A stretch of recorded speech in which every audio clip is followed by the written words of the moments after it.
अस्सलाम वालेकुम। लाखों करोड़ों दुरूद सलाम हजूर सल्लल्लाहु अलैहि वसल्लम पर और उनकी आल पर। आप देख रहे हैं इल्म की दस्तक।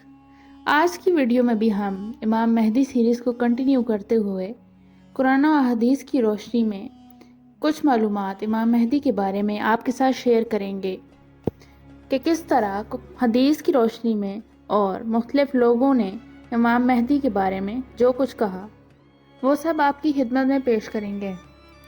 वीडियो में मज़ीद आगे बढ़ने से पहले आपसे गुजारिश है कि हमारे चैनल को सब्सक्राइब करें ताकि मज़ीद आने वाली मालूमाती वीडियोस बआसानी आप तक पहुंच सकें। सही मुस्लिम की हदीस से ये अमर साबित है कि आखिरी ज़माने में मुसलमानों का एक खलीफा होगा जिसके ज़माने में गैर मामूली बरक़ात ज़ाहिर होंगे। वो हज़रत ईसा अलैहिस्सलाम से कबल पैदा होगा। दज्जाल उसी के अहद में ज़ाहिर होगा मगर उसका कत्ल हज़रत ईसा अलैहिस्सलाम के दस्त मुबारक से होगा। हज़रत ईसा अलैहिस्सलाम जब आसमान से तशरीफ़ लाएंगे तो वो खलीफा नमाज के लिए मुसल्ले पर आ चुका होगा। हज़रत ईसा अलैहिस्सलाम को देखकर वो मुसल्ले छोड़कर पीछे हटेगा मगर ईसा अलैहिस्सलाम उनसे फरमाएंगे, चूँकि आप मुसल्ले पर जा चुके हैं इसलिए अब इमामत आप ही का हक है और ये इस इमामत की एक बुजुर्गी है, लिहाजा ये नमाज तो आप उन्हीं के इक़्तिदार में अदा फरमाएंगे। हकीम बिन साद कहते हैं कि जब सलमान खलीफा बने उन्होंने उम्दा खिदमात अंजाम दी तो मैंने अबू याह्या से कहा, वो मेहदी यही है जिनकी शोहरत है? तो उन्होंने कहा नहीं। वलीद बिन मुस्लिम कहते हैं कि मैंने एक शख्स से सुना जो लोगों से कह रहा था कि मेहदी 3 होंगे। मेहदी खैर ये तो उमर बिन अब्दुल अजीज़ हैं। मेहदी दोम ये वो शख्स है जिसके ज़माने में खूनरेज़ी ख़त्म होगी। मेहदी 3 ये ईसा बिन मरियम हैं। उनके ज़माने में नसारा भी इस्लाम कबूल करेंगे। काब बयान करते हैं कि मेहदी खैर का ज़हूर सुफियानी के ज़हूर के बाद होगा। इब्ने उमर ने इब्ने हनीफा से कहा, अल मेहदी का लक़ब ऐसा है जैसा किसी नेक आदमी को रजुल सालिह कह देना।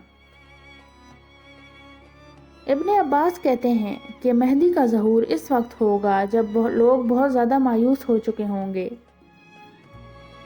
काब कहते हैं कि मैंने अंबिया अलैहिस्सलाम की किताबों में मेहदी की ये सिर्फ देखी है कि इसके अमल में ना जुल्म होगा ना ऐब।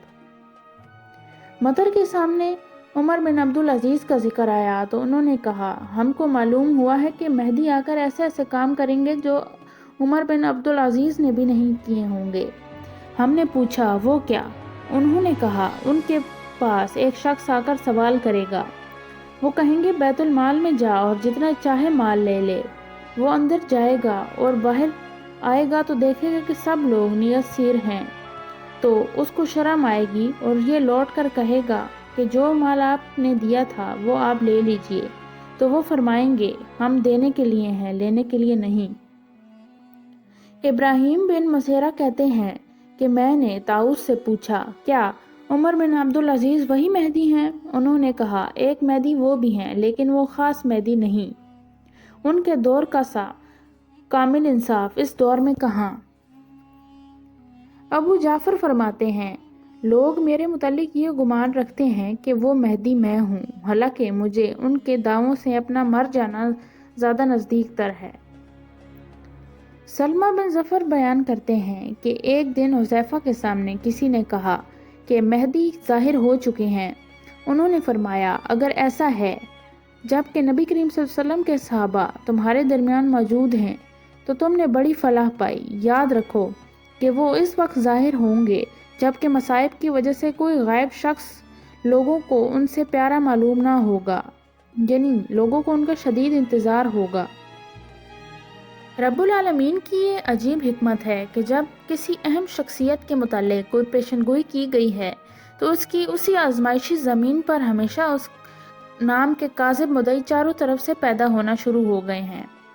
इसी तरह एक सीधी बात आजमाइशी मंजिल बनकर रह गई है। मसलन हज़रत ईसा अलैहिस्सलाम के मुताल्लिक़ सरी से सरी अल्फाज में पेशनगोई की गई जिसमें किसी दूसरे शख्स की आमद का कोई एहतमाल ही नहीं हो सकता था। इसके बावजूद नामालूम कितने मदई मसीहत पैदा हो गए। आखिर ये एक सीधी पेशनगोई एक मुअम्मा बनकर रह गई। اسی طرح جب حضرت امام مہدی کے حق میں پیشن گوئی کی گئی تو گزشتہ زمانے میں یہاں بھی بہت سے اشخاص مہدویت کے مدعی پیدا ہو گئے، چنانچہ محمد بن عبداللہ یہ النصف الزکیہ کے لقب سے مشہور تھا۔ اس طرح محمد بن مرتود، عبید اللہ بن میمون، محمد جون پوری وغیرہ نے اپنے اپنے زمانے میں مہدویت کا دعویٰ کیا۔ آج کی ویڈیو میں بس اتنا ہی۔ امام مہدی سیریز کی اگلی قسط میں ہم حدیث کی روشنی میں امام مہدی کے ظہور سے قبل اور بعد میں وقوع پذیر ہونے والے واقعات آپ کے ساتھ شیئر کریں گے کہ کس طرح حدیث میں امام مہدی کے بارے میں تذکرہ کیا گیا ہے۔ اگر آپ کو ہماری یہ ویڈیو اچھی لگی ہے تو اسے لائک کیجیے، کمنٹس کے ذریعے آگاہ کیجیے اور بتائیے کہ مزید معلوماتی ویڈیوز کس ٹاپک پہ ہو سکتی ہیں۔ تب تک کے لیے اللہ حافظ۔